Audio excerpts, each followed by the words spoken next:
When I heard the term mental health, I thought it was only for crazy people to go to mental facilities. I carried negative connotations with this term, and unfortunately, it caused me to think that I was perfectly fine. Never did I see mental health as something that I wanted to talk about.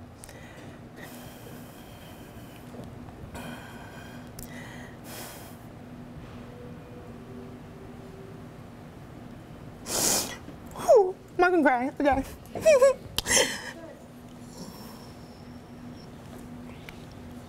You're okay, Joe. Okay, Joe. I'm so sorry. Okay.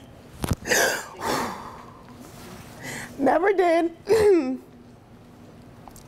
I think that I would want to be up here talking about my mental health or admit to myself that I ever had a problem with it. I was struggling with mental health and I didn't know that I was. This evening, I want to take you along my 7 steps of my mental recovery. Along the way, I will share my experiences here at UNC and how I struggled, but also how I'm able to fight and maintain my health now. Step 1, admittance. If you know me, then you know that I'm very strong-willed and tough, and it will take everything out of me to admit that something is wrong. Coming to my first summer here at UNC, I wanted to be the girl who had it all together, who worked hard on and off the court. Nothing would faze me. I didn't want to be like other first years on campus, and I wanted to stand out and prove that I belonged here. Being away from home took a harder toll on me than I thought it would. I was experiencing mood changes, was showing wild and unsafe behavior, and overall signs that I just assumed came along with being at college. I'm good, I would constantly tell myself, but it got to the point where I couldn't convince myself of that anymore. Thanks to my trainer, we had a conversation to start therapy to help during this time. See, even when we aren't willing to admit, there are people who will. First day of official practice, I tear my Achilles. My world shattered. I went into deep depression because I could not play my first year of college. I would cry myself to sleep. I would stop going to class. My risky behavior increased. I got into drugs and alcohol, anything to numb the pain. I knew that I wasn't the same person, but I refused to admit that I had a problem. I didn't want to go get help because my pride was too big to feel that I needed help, but I did.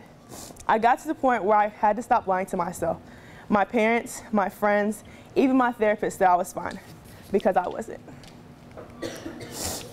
Step 2, inventory. My behavior became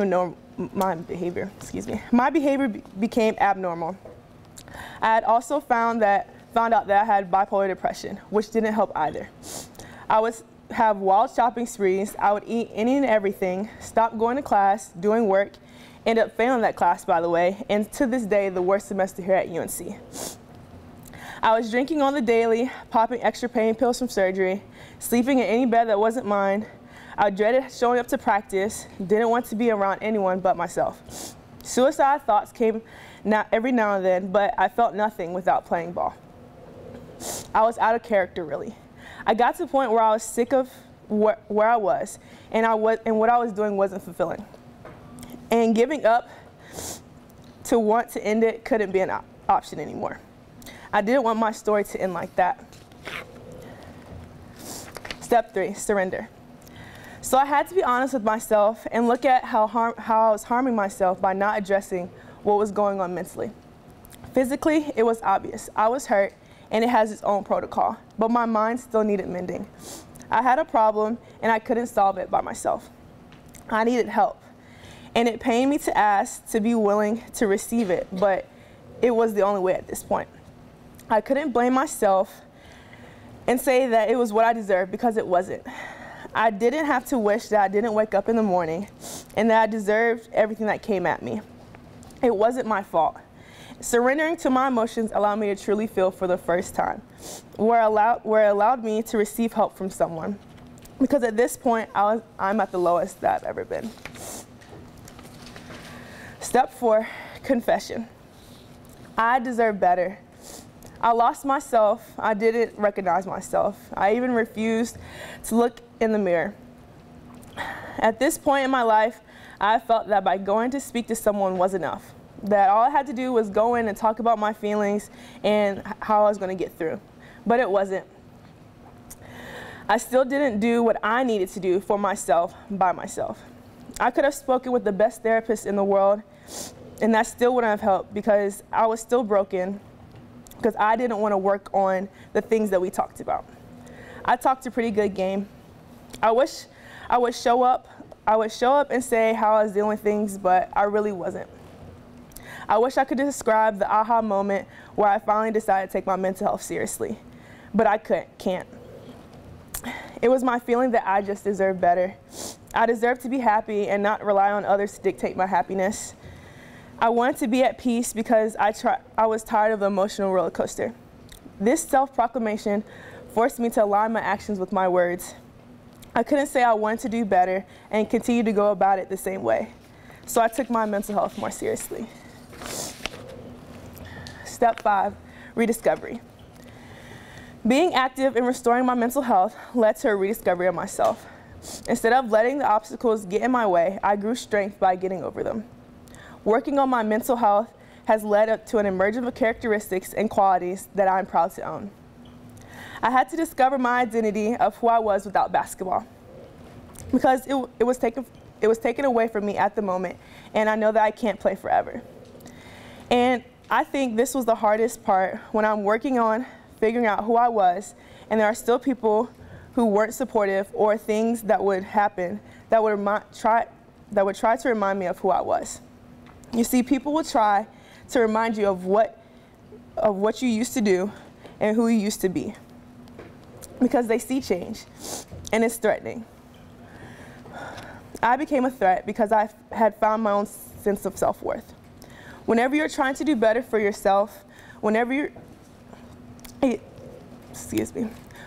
trying to do better for yourself, and if it's an inconvenience or uncomfortable for others, they will try to bring you down as if you are doing something wrong. This is something that I've been struggling with within the recent year. I gained a lot of weight after my injury, and losing it was hard. Losing it was hard because trying to come back to play was a struggle within itself. And through all the frustration of knowing my body wasn't the same and being constantly reminded that my body wasn't good enough, I took upon myself to change it, but for my own reasons. Last summer, I got back to me where I felt I thrived, but it still wasn't good enough for my coach, and it really messed with me mentally.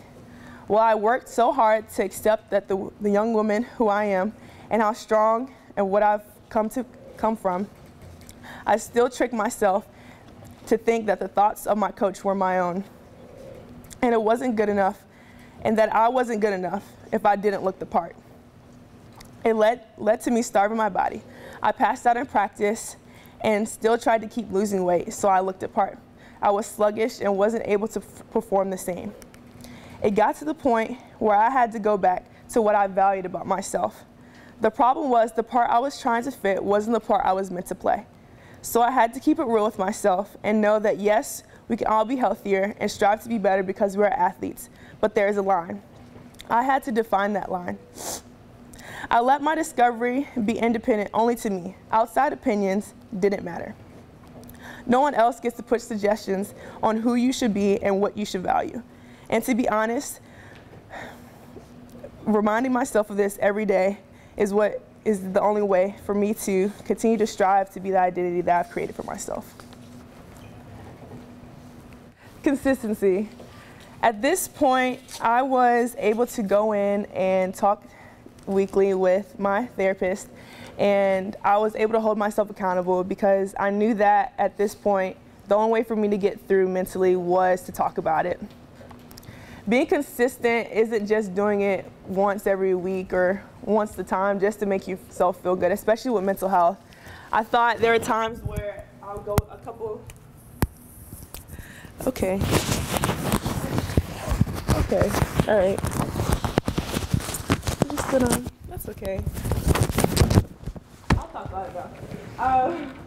It got to the point about being consistent with my mental health didn't mean just going or talking about it just once a week. At this point, this step was really big for me because there were times where I just feel better, and I would like to convince myself that even though struggling through, getting back to where I was safe, I just didn't want to like keep admitting that I still had a problem with like my mental health. I would just think like, okay, going to therapy every now and then would just lead to me being able to just get over whatever I was going through. But I had to be honest with myself and just know like consistency was something that I just pride myself on the court. So off the court, for me to only see the same results in my mental health, I had to do the same. Yeah, I'm sorry. Yeah, that was it.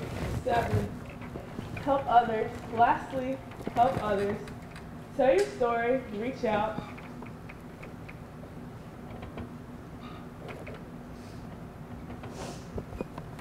Check in with your friends. Yeah.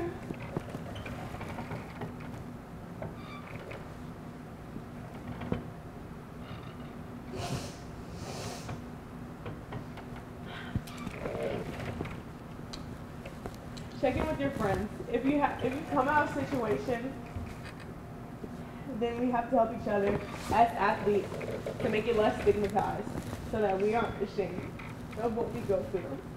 And it's okay. This is one of the main reasons why I've been active with promoting mental health here on campus. Letting each other know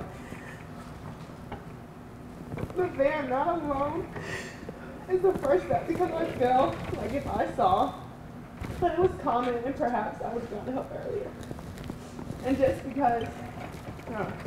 just being there for someone is important, because it isn't easy to do on your own. I did it for a long time, and I was ashamed of getting help and being open and allowing certain people to be there. But allowing people to be there for me has helped me to stay on top of my own mental health.